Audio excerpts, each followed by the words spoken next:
La pluja d'ahir va fer replantejar molts actes que s'havia previst fer a l'aire lliure. A la processó de Campdevànol, l'única amb passos vivents, estàtics i muts, es va haver de fer sota cobert i van participar 1.500 veïns del municipi i la comarca.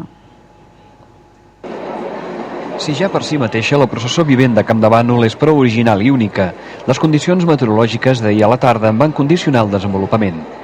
Des que fa 3 anys es va recuperar aquesta processó de més de 40 anys de tradició única al món, amb els passos vivents, estàtics i muts, ha agafat fama. I més estàtics que mai van veure'ls els que van anar al poliesportiu municipal, que és d'on havia de sortir la processó. Es calcula que unes 500 persones es van quedar amb les ganes de veure-la al carrer. Avui suposo que el poble deu estar empipat, un desengany per tothom, pels figurants i els que no ho són. Perquè molta gent el que volen és sortir i nosaltres principalment el que volem és sortir. En gran part la processó no va desafiar el mal temps pel fet que els vestits i les carrosses que componen els passos tenen un cost de 18.000 euros i es va preferir no arriscar.